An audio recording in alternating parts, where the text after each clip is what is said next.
여호와여, 어느 때까지니까 나를 영원히 잊으시나이까? 주의 얼굴을 나에게서 어느 때까지 숨기시겠나이까? 나의 영혼이 번민하고 종일토록 마음에 근심하기를 어느 때까지 하오며 내 원수가 나를 치며 자랑하기를 어느 때까지 하리이까? 여호와 내 하나님이여, 나를 생각하사 응답하시고 나의 눈을 밝히소서. 두렵건대 내가 사망의 잠을 잘까 하오며 두렵건대 나의 원수가 이르기를 내가 그를 이겼다 할까 하오며 내가 흔들릴 때에 나의 대적들이 기뻐할까 하나이다. 나는 오직 주의 사랑을 의지하여 싸우니 나의 마음은 주의 구원을 기뻐하니 하리이다. 내가 여호와를 찬송하리니 이는 주께서 내게 은덕을 베푸심이로다. 아멘. 우리는 기다리는 사람들입니다 라는 제목으로 말씀을 나눌까 합니다. 오늘의 시는 세 부분으로 되어 있습니다. 1절과 2절, 그리고 3절과 4절, 5절과 6절, 이렇게 두 절씩 세 부분으로 이루어져 있습니다. 그리고 시의 내용은 그런 것입니다. 하나님께서 나를 돌아보셔서 빨리 내 고통의 시간을 지나가게 하여 주옵소서. 내 고통의 시간은 지나고 하나님의 구원의 손길이 임하는 그 시간을 빨리 주시옵소서라고 간구하는 그러한 내용입니다. 1절과 2절을 보면은 여호와여 라고 하나님을 부른 다음에 그 다음에 네 개의 질문들이 이어지고 있는데요, 그 네 개의 질문들이 다 어느 때까지입니까? How long? 하는 말로 시작됩니다.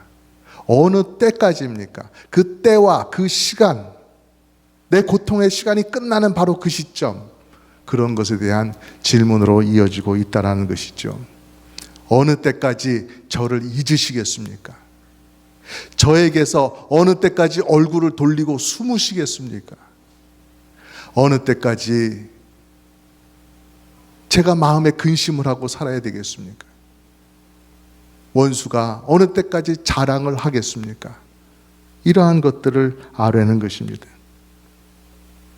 여러분, 이러한 내용을 읽으면서 원수들의 그 공격으로 인해서 답답해져가는 막막한 상황 가운데 그렇게 답답해하는 시인의 고통이 느껴지지 않습니까? 이 괴로운 시간이 빨리 좀 지나가고 나도 좀 숨 좀 제대로 쉬고 가슴도 좀 활짝 펴고 가족들과 함께 도란도란 집에서 재미있게 좀 살고 저녁에 잠자리에 누우면 막 고통 속에서 일그러지고 걱정하는 그러한 밤이 아니라 가족들과 도란도란 얘기를 나누다가 평안 가운데 잠자는 그러한 밤, 그러한 밤을 하나님께서 주셔야 내가 누릴 수 있는데 이제나 주시려나 저제나 주시려나 그렇게 하면서 간절히 기다리고 있는 시인의 삶이라는 것이죠. 기다림이라고 하는 것은 참으로 묘한 것 같아요. 이미 그렇게 좀 정해져 있는 것 같은데 나는 어느 정도 그렇게 될 거라고 보고 있는데 사실은 지금 이 현재로서는 아무것도 확정된 것은 없다라는 그러한 것이죠. 그래서 우리는 기다린다는 것입니다. 그래서 기다리는 사람은 자꾸 그 시간 안에만 있지 않고 저기 눈을 들어서 결과를 보려고 해요. 나의 미래를 보려고 해요. 본다고 보이지가 않죠. 볼 수가 없는 결과입니다. 먼 미래의 시간입니다. 그러나 보고 싶으니까, 알고 싶으니까, 너무나 궁금하니까 자꾸만 저 시간의 언덕 너머를 보려고 기웃기웃 거린단 말이지요. 그래서 내가 현실을 지금 살고 있는 것인지 아니면 저 미래를 살고 있는 것인지 헷갈릴 정도로 왔다 갔다 하게 됩니다. 기다림의 시간 동안에 내가 여기서 내가 해야 될 것 하면서 건설적으로 그렇게 살아가면 좋은데 자꾸만 미래에 신경을 쓰느라고 우리의 마음이 자꾸 분주해진단 말이에요. 여러분 경험해 보셨어요? 로또 복권을 이렇게 딱 샀을 때 그 다음부터는 우리의 시간이 달라지죠. 로또 복권 이 결과가 나올 때까지, 당첨 번호가 발표될 때까지 우리의 마음은 막 분주하게 움직입니다. 이거 1등 당첨되면 내가 그 돈 갖고 뭐 하나. 집도 사고 차도 바꾸고 이번에는 크게 보트도 하나 장만해야지. 근사한 레스토랑 가가지고 고기도 썰고 막 외국에 12번도 여행을 갔다 옵니다. 머릿속으로는 그래요. 아주 막 할 일이 많습니다. 막 바꿔야 될 것, 막 누려야 될 것이 무척 많아집니다. 그러한 기다림이 있지요. 기다림이라고 하는 단어 그 자체로만 보면 되게 고요하고 가만히 멈추어져 있는 시간 같습니다. 그러나 그 안에서 살아가는 사람, 기다림 안에서 살아가는 사람은 다른 어떤 때보다 바쁘게 움직여요. 그 감정이라고 하는 것이 아주 부산하게 움직이는 것 같습니다. 왜 이럴까요? 우리는 하루 앞의 미래도 보지 못하고 1시간 후의 일도 알지 못하기 때문에 그렇게 결과가 나오기까지 우리의 마음이 초조한 겁니다. 조급한 겁니다. 마치 깜깜한 터널을 지나가는 것처럼 우리는 그렇게 마음을 졸이면서 앞으로 어떻게 될까? 그것을 기다리게 되지요. 오늘 이 시에 나타난 시인의 기다림이라고 하는 것은 더 고통스러운 기다림인 것 같습니다. 뭔가 잘 되는 것밖에 없고 좋은 결과가 확정적으로 되어 있으면 수월하게 기다릴 수 있겠죠. 좋은 것에 대한 것, 상상의 나래를 펼쳐가며 기쁨으로 그래도 기다릴 수가 있을 것입니다. 그러나 이 시인의 상태는 어떻습니까? 고통 가운데 있습니다. 기다림의 모든 그 순간들이 고통으로, 괴로움으로 점철되어 있어요. 시달리고 있거든요. 그렇기 때문에 하나님께서 속히 구원의 손길을 내려주시기를 바라고 있는 것이요. 그래서 이 시를 보면 기다림 가운데 있는 이 시인에게 41편 구석으로 근심이라고 하는 것이 스며들어오고 있는 것을 볼 수가 있습니다. 3절과 4절 말씀을 읽으면요, 여호와 내 하나님이여 나를 생각하사 응답하시고 나의 눈을 밝히소서. 두렵건대 내가 사망의 잠을 잘까 하오며 두렵건대 나의 원수가 이르기를 내가 그를 이겼다 할까 하오며 내가 흔들릴 때에 나의 대적들이 기뻐할까 하나이다. 아멘. 우리 이렇게 3절과 4절을 보면 우리 한국어 성경으로 보면 두렵건대라고 하는 단어들이 눈에 뜨이는데요. 그런데 이것은 원문에는 없는 감정의 표현이죠. 원문에는 이런 단어 대신에 그렇게 하지 않으시면, 그렇게 되지 않으면, 하나님께서 그렇게 해주시지 않으면 이라는 단어로서 pen이라고 하는 히브리어 단어가 써져 있고요. 그래서 영어로는 or 또는 다른 성경에 보면 lest 이런 단어로서 표현을 하고 있습니다. 그러니까 특별히 두려움의 감정이 앞선다, 그것에 지금 포커스를 두고 있는 것은 아니라는 것입니다. 이런 것을 한국어 번역에서는 쓰면서 그만큼 이 시인이 하나님의 도우심을 간절하게 바라고 하나님께서 지금 내게 관심 가져주시기를, 내 기도에 응답하여 주시기를 그렇게 간절히 바란다고 하는 상태를 표현하고 있는 것입니다. 하나님, 제가 건진받지 못해서 여기서 쓰러지고 사망의 잠을 자게 되면 안 되지 않습니까? 하나님, 제가 멸망당해서 원수들이 이긴 것처럼 날뛰고 좋아하면 안 되지 않습니까? 하나님, 하나님, 저에게 도움을 주실 분은 하나님밖에 없는데 하나님께서 저를 도와주지 않고 계시면 저는 어떡합니까? 이렇게 울부짖는 거예요. 정말로 하나님께서 이 시인을 내버려 두시고 도움을 주지 않으신다면 이 고통스러운 상황이 계속 이어져 나가겠지요. 그리고 그 결말이라고 하는 것은 이 시인이 절대로 바라지 않는 그런 결말을 맞이할 수밖에 없겠죠. 만약에 하나님이 사람들에게는 아주 무심하고 냉담한 분이셔서 아무리 기도를 하고 그래도 응답하지 아니하시고 돌아보지 않는 하나님이시라고 한다면, 그런 하나님을 우리가 기도할 때마다 경험하게 된다고 한다면 우리의 생활이 아무리 고통스럽다 한들 하나님 앞에 기도할 마음, 간구할 마음은 들지 않을 것입니다. 그런데 여러분, 우리 하나님은 어떤 분이세요? 5절 6절 말씀 함께 읽어볼까요? 시작. 나는 오직 주의 사랑을 의지하여 싸우니 나의 마음은 주의 구원을 기뻐하리이다. 6절 내가 시작 내가 여호와를 찬송하리니 이는 주께서 내게 은덕을 베푸심이로다. 아멘. 하나님은 나를 사랑하시는 분이세요.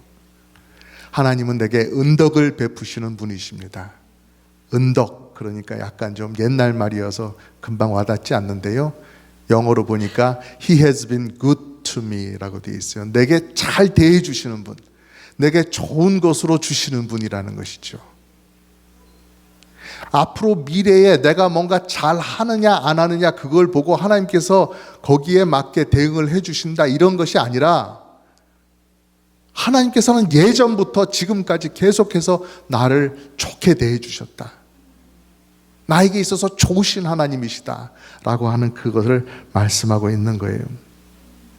한결같이 나를 사랑하시는 하나님, 한결같이 내게 좋은 것만 주려고 하시는 그 하나님, 그 하나님을 알고 믿으니까, 의지하니까 지금 이 고통의 상황 속에서도 구원해 달라고, 도와달라고 그렇게 간구할 수가 있는 것이죠. 아직 현실은 바뀌지 않았습니다. 내 고통은 떠나가지 않았습니다. 그러나 하나님께서 도와주실 것을 믿고 나는 기뻐하며 찬송하며 하나님을 찾는다라는 것입니다. 내게 꾸준하게 자비를 베푸셨던 하나님이기 때문에 내가 지금 입을 열어서 더욱더 소중하게 하나님의 이름을 부르고 더욱더 하나님을 간절하게 찾는 그 순간에 나는 하나님을 찬양합니다. 그렇게 말하고 있는 거예요. 5절에 나는 기뻐하리이다. 6절에 내가 찬송하겠습니다. 대명사가 강조되어 있어요. 원문으로 보면 내가, 나는 이런 것이 강조되어 있어요. 무슨 말입니까? 이 믿음의 결단, 이것이 확고하다라는 것을 알려주는 것이죠. 내 고통스러운 상황, 대적들의 공격에도 불구하고 나는 하나님을 기뻐하겠습니다. 이러한 어려운 상황에도 불구하고 나는 물러서지 않고 하나님을 찬양하겠습니다. 이러한 결단을 보여주는 거예요. 어떻게 그렇게 할 수 있습니까? 고통에 둔감한 사람이어서 그렇습니까? 아닙니다. 하나님의 사랑에 민감한 사람이기 때문에 그렇습니다. 하나님께서 나에게 베풀어 주신 그 사랑 다 기억하고 하나님이 어떤 분이신지 분명히 아는 사람이기 때문에 이렇게 하나님을 찬양할 수가 있는 거예요. 얼마나 아름다운 관계입니까? 하나님을 알고 그렇게 살아가는 사람, 얼마나 좋은 믿음입니까? 나를 사랑하는 하나님이 계신다. 그리고 나는 그 하나님을 의지하며 사는 것이 행복이다. 이걸 아는 것이요. 내가 이렇게 지금 살고 있지만 나의 미래는 하나님의 손에서 100% 좋게 바뀌어 갈 것이다 라는 것을 믿고 있는 이유는 무엇입니까? 하나님이 선하시기 때문에 그렇죠. 하나님은 100% 선하신 분이다. 마찬가지로 그렇게 선하신 분이니까 나의 미래도 하나님께서 100% 선하게 바꾸어 주실 것이다. 그렇게 믿을 수가 있는 것입니다.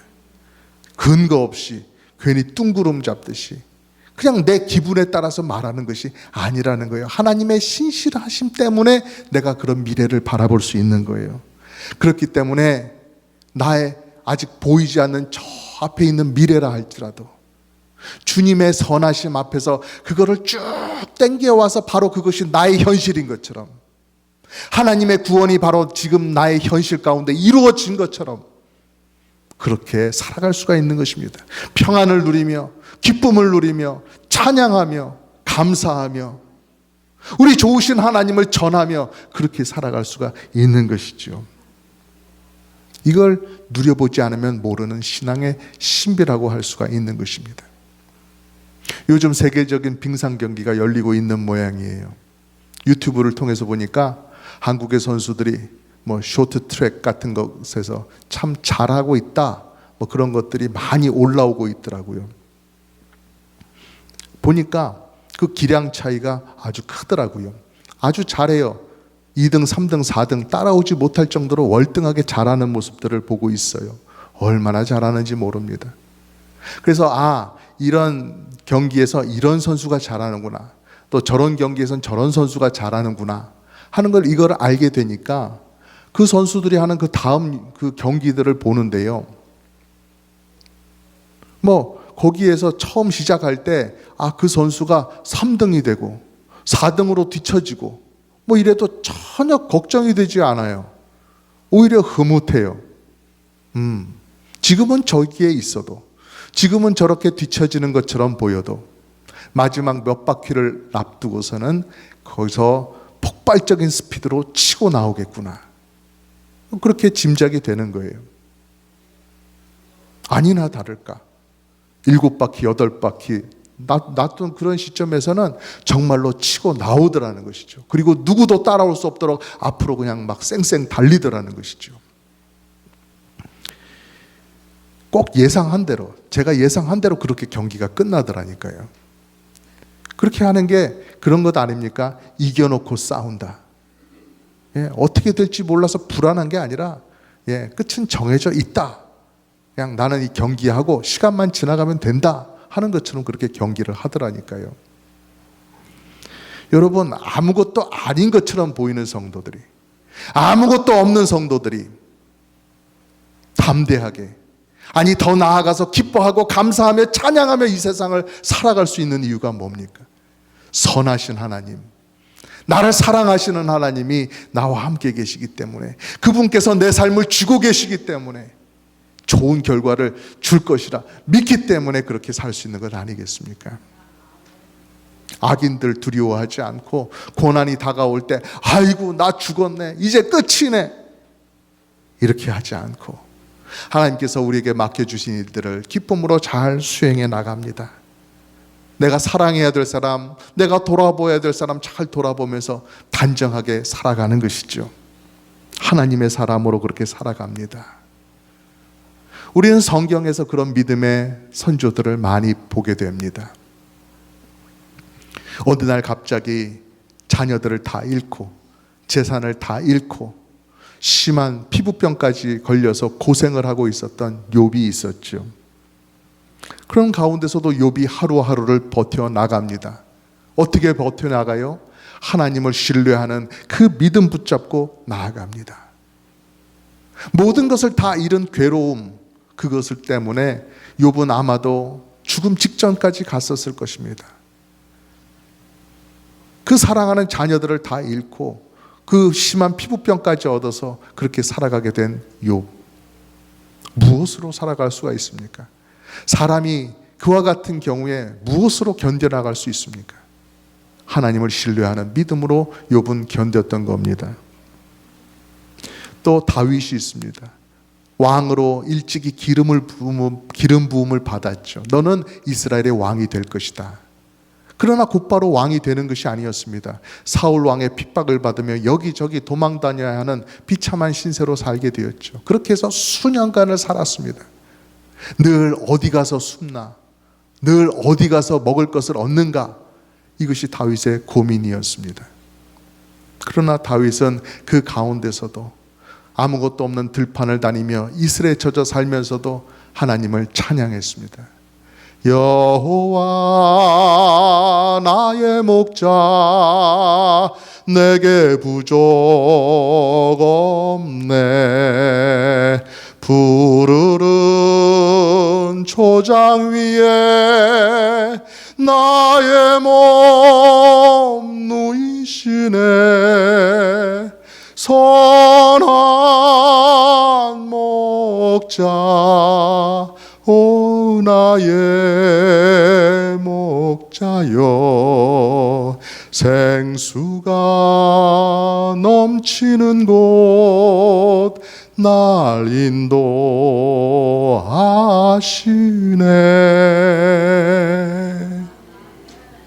내가 사망의 음침한 골짜기로 다닌다 할지라도 주의 지팡이와 주의 막대기가 나와 함께 할 것이다. 이렇게 찬양하며 하나님을 바라보고 살았습니다. 아브라함도 일찍이 약속을 받았습니다. 75세 하나님께서 내가 네게 아들을 주겠다, 대를 이을 자녀를 주겠다, 그렇게 약속하셨습니다. 그러나 그 약속이 현실이 되어서 이삭을 낳기까지 25년이라고 하는 그 긴 시간이 지날 수밖에 없었습니다. 그렇게 오래 기다리면서 아브라함과 사라가 서로를 바라보면서 서로 나이 들어가고 쇠약해져가는 자신들의 육신을 보면서 그 한계를 바라보면서 얼마나 기다림이 길었겠습니까? 그러나 그 가운데 믿음을 지키고 하나님만 바라보고 살았더니 결국 아브라함이라고 하는 그 이름대로 열방의 아버지가 되었던 것입니다. 이런 믿음의 선조들, 기다림 가운데 살았던 믿음의 선조들이 우리는 많이 볼 수 있지만, 그러나 가장 큰 기다림으로 기다림 가운데 사셨던 분은 바로 우리 하나님 아버지시죠. 선택한 백성들이 구원에 이르기까지 기다리고 또 기다리시는 그 간절한 기다림에 하나님 아버지의 마음이 있다는 것입니다. 그것을 예수님께서 탕자의 비유로 말씀하셨어요. 집 나간 아들이 돌아오기를 간절히 기다리는 그 아버지의 마음, 그것이 하늘 아버지의 마음이다라는 것이죠. 그렇기 때문에 예수님께서는 십자가에 달리기 전날 밤에도 그 잃어버린 탕자, 집 나간 탕자를 구원하는 것이 바로 하나님 아버지를 영화롭게 하는 일이다. 탕자를 구원하는 그 일이 바로 예수님 자신을 영화롭게 하는 일이다, 그렇게 말씀해 주셨어요. 요한복음 17장에 아버지여 때가 이르렀사오니 아들을 영화롭게 하사 아들로 아버지를 영화롭게 하옵소서. 아버지께서 내게 하라고 주신 일을 내가 이루어 아버지를 이 세상에서 영화롭게 하였사오니. 선하신 하나님 바라보면서 그 하나님의 구원의 일들이 이루어져 가는 것을 바라보면서, 그것을 바라보기 때문에 예수님께서는 내가 조금 있으면 나를 공격하는 자들에 의해서 십자가에 달릴 것이고 나를 조롱하는 사람들의 그 조롱을 받아내야 할 것을 아시면서도 그것을 다 감당하실 수 있었죠. 아니, 그걸 감당하는 그것을 바로 영광이라고까지 말씀해 주신 거예요. 도저히 우리의 머리로는 이해할 수가 없는 큰 사랑이죠. 큰 순종이지요. 여러분, 변치 않는 하나님의 구원, 하나님의 사랑이 여러분에게 주어졌습니다. 그리고 그 사랑은 변치 않고 계속해서 여러분을 구원의 자리로 이끌어 나가실 것입니다. 우리에게 이 믿음이 있다면, 우리에게 정말로 이것을 믿는 믿음이 있다면 우리에게 닥쳐오는 여러 가지 고난을 영광이라고 함께 묶어서 말할 수도 있을 것입니다. 고린도후서 4장 말씀, 우리 살아있는 자가 항상 예수를 위하여 죽음에 넘겨짐은 예수의 생명이 또한 우리 죽을 육체에 나타나게 하려 함이라. 우리 같이 한번 읽어볼까요? 시작. 우리 살아있는 자가 항상 예수를 위하여 죽음에 넘겨짐은 예수의 생명이 또한 우리 죽을 육체에 나타나게 하려 함이라. 아멘. 우리 그리스도인들도 세상 사람들처럼 그렇게 살아갈 수 있습니다. 어려움이 오면 피하고, 힘든 것 있으면 안 하고, 적당히 그렇게 살아갈 수가 있습니다. 고통이 오면 포기하고 무너지면서 적당히 흔들리면서 살아갈 수도 있지요. 하지만 그러지 않고 예수님의 죽음이었던 그 십자가, 그거를 내가 지고 오늘날도 내가 곧 죽을 사람처럼, 죽음에 처해지는 사람처럼 그렇게 살아가는 그 이유는 무엇이냐? 그렇게 살면 예수님의 생명이 내게 더 분명하게 나타난다는 사실입니다. 고난의 현장 가운데 믿음은 진실해집니다. 성도는 고난 가운데 믿음의 눈이 더욱더 초롱초롱하게 빛나게 됩니다. 하나님 보좌 우편에 앉아 계신 내 구원의 예수님이 바로 거기에 계시다라는 사실을 우리는 뚜렷이 보게 돼요. 주님께서 나를 칭찬해 주실 것이다. 주님의 그 부드러운 음성을 바라보면서 들으면서 우리 주님께서 생명의 면류관, 영광의 면류관으로 내게 씌워주실 것이다, 하나님께서 내게 천국을 상속해 주실 것이다 하는 그 미래를 바라보면서 그 날들을 바로 현재에 경험하면서 살아가게 되는 것이죠. 여러분, 요즘 편지를 잘 안 씁니다만 여러분께서 편지를 받으셨어요. 예, 아주 친한 누구로부터 편지를 받았는데 편지를 이렇게 열어보니까 편지에 인사말하고 마지막 끝 인사밖에 없어요. 중간에 내용이 아무것도 없어요. 그러면 여러분 어떡하시겠어요? 좀 당황스러우시겠죠. 왜 이런 편지를 보냈나 하시겠지요. 예전에 저 어릴 때 그런 노래가 있었습니다. 많이 불렀는데요. 나 성에 가면 편지를 띄우세요. 뚜비뚜바 뚜비뚜바 안녕 안녕 내 사랑. 그게 전부예요. 중간 다 끊어내고 맨 앞하고 맨 뒤만 이렇게 갖다 붙여가지고 짧게 만든 거죠. 그래도 노래가 되더라고요. 그런데 여러분, 우리의 인생 가운데 맨 처음만 있고 맨 뒤에만 있고 그러면 우리 하나님 앞에 가서 얼마나 당황스럽겠습니까? 너는 어떤 인생을 살았느냐 하실 때 우리의 인생의 중간에 스토리가 아무것도 없다. 우리 주님도 없고 신앙도 없고 믿음도 없고 감동도 없고 위기도 없고 아무것도 없고 그냥 처음과 끝만 있다. 그러면 안 될 것입니다. 성도의 탄식이라고 하는 것은 오늘 시편의 이 앞부분처럼 그저 하나님 저를 언제 구원해 주시겠습니까? 제 기도한 대로 빨리 응답해 달라니까요. 그런 것만 부르짖고 언제까지 기다려야 되냐고요? 이러면서 끝나는 징징거림이 아닙니다. 이 모든 일 가운데에서도 저는 힘들지만 하나님의 선하심을 믿습니다. 이 가운데 하나님의 뜻이 이루어지기를 바랍니다. 하나님의 선한 손길이 나타나기를 바랍니다. 그리하여 하나님께서 영광 받으시기를 바랍니다. 그리고 저는 이런 때일수록 하나님을 더욱 의지하고 하나님을 찬양하겠습니다. 이렇게 더욱더 믿음과 소망의 자리로 나아가는 거예요. 이 교훈을 우리가 받기를 바랍니다. 비록 고통이라 할지라도 때로는 감당하기 벅차다 할지라도 그 고통을, 그 탄식을 찬양과 감사로 바꾸어 갈 줄 아는 우리 모든 성도님들 되시기를 예수님의 이름으로 축복합니다.